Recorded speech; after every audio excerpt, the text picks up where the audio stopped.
हरे कृष्ण। आप सभी भक्तजनों को मोक्षदा एकादशी की हार्दिक शुभकामनाएं।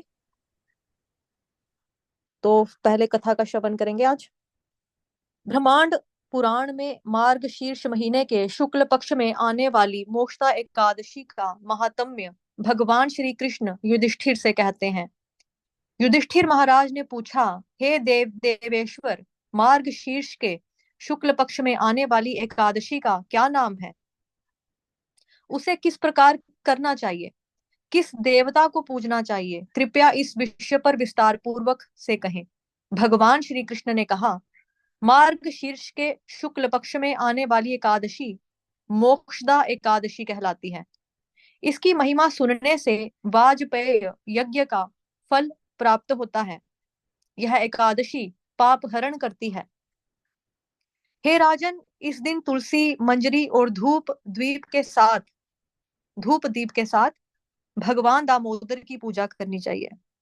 बड़े बड़े पातकों को नष्ट करने वाली मोक्षदा एकादशी की रात्रि में मेरी प्रसन्नता के लिए नृत्य, कीर्तन तथा कथा करके जागरण करना चाहिए। जिसके पूर्वज नरक में हैं, वे इस एकादशी के पुण्य को पूर्वजों को दान करने से उनको मोक्ष की प्राप्ति होती है। प्राचीन काल में वैष्णव निवासित रमणीय चंपक नगर में वैखानस महाराज राज्य करते थे। वे अपनी प्रजा का संतान की भांति पालन करते थे। एक रात को उन्होंने सपने में देखा कि उनके पितृ नीच नरक योनि में हैं। अपने पितरों की इस अवस्था से आश्चर्यचकित होकर अगले प्रातः काल में ब्राह्मणों को बुलाकर उस स्वप्न के बारे में कहा। महाराज ने कहा, हे ब्राह्मणों, मैंने अपने पितरों को नरक में देखा है। बार बार रुद्र क्रंदन करते हुए मुझसे कह रहे थे, तुम हमारे तनुज हो, तुम ही हमें इस स्थिति से निकाल सकते हो। हे द्विजवर, मैं उनकी इस अवस्था से अत्यंत विचलित हूँ। क्या करना चाहिए, कहाँ जाना चाहिए, मुझे कुछ समझ में नहीं आता। हे द्विज श्रेष्ठ, कौन सा व्रत, तप या योग करने से मेरे पूर्वजों को नरक से उद्धार होगा? कृपया मुझसे कहिए। मेरे जैसा बलवान और साहसी पुत्र होते हुए भी मेरे माता पिता नरक में हो तो मेरा जीवन व्यर्थ है। ब्राह्मण कहने लगे, राजन, निकट ही पर्वत मुनि का आश्रम है, उन्हें भूत भविष्य ज्ञात है।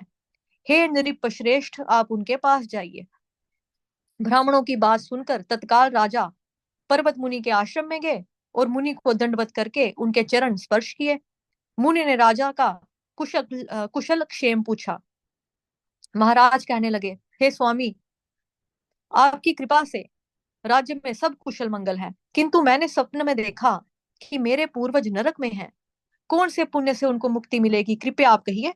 राजा के वचन सुनकर मुनि कुछ काल के लिए ध्यानस्थ हुए और राजा से कहा, महाराज, मार्ग शीर्ष महीने के शुक्ल पक्ष को मोक्षदा एकादशी आती है।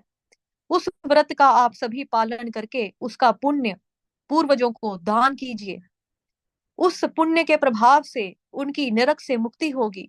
भगवान श्री कृष्ण ने कहा, हे युधिष्ठिर, मुनि के वचन सुनते ही राजा ने घर लौटकर एकादशी व्रत को धारण करके उसका पुण्य अपने पितरों को दान किया।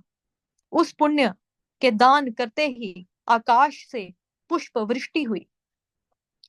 वैखानस महाराज के पिता पूर्वज नरक से बाहर निकलकर आकाश में आए और राजा को कहा, पुत्र, तुम्हारा कल्याण हो। इस आशीर्वाद को देकर वे सब स्वर्ग में गए। इस प्रकार जो कोई चिंतामणि समान इस एकादशी का व्रत करेगा उसे मृत्यु के बाद मोक्ष मिलेगा। जो इस महात्म्य को सुनेगा, पढ़ेगा, उसे वाजपेय यज्ञ के फल की प्राप्ति होगी। हरे कृष्ण कृष्ण कृष्ण कृष्ण हरे कृष्ण हरे, हरे हरे, हरे हरे राम राम राम हरे राम राम, राम राम हरे राम हरे। हरे हरे, हरे हरे कृष्ण हरे कृष्ण कृष्ण कृष्ण कृष्ण कृष्ण हरे हरे, हरे हरे हरे, राम हरे राम राम राम राम हरे हरे। हरे कृष्ण हरे कृष्ण कृष्ण कृष्ण हरे हरे, हरे राम राम राम हरे हरे। हरे कृष्णा। धन्यवाद आप सभी भक्तजनों का। एकादशी महारानी की जय हो। जय। तो जो भक्त अभी तक एकादशी नहीं रखते हैं, प्लीज ये वाली एकादशी जरूर रखिए। अपने पूर्वजों को आप दे सकते हो, अर्पित कर सकते हो उनको ना, अपना व्रत रखकर चुंडी छोड़ सकते हो पानी की। चुंडी को क्या कहते हैं, अर्पण कर सकते हो व्रत की, मतलब ये मैंने किसी के, मान लो दादू नहीं है तो भाई मेरे दादू के नाम पे मैंने व्रत किया, इसका फल जो है उनको मिलना चाहिए, भगवान जी वो जहां पर भी हैं उनको मोक्ष देना, ऐसे करके आप पानी की जो है मतलब पानी छोड़ सकते हैं, अर्पण कर सकते हैं। ठीक है। हरे कृष्णा माता जी, आप क्लास ले लो।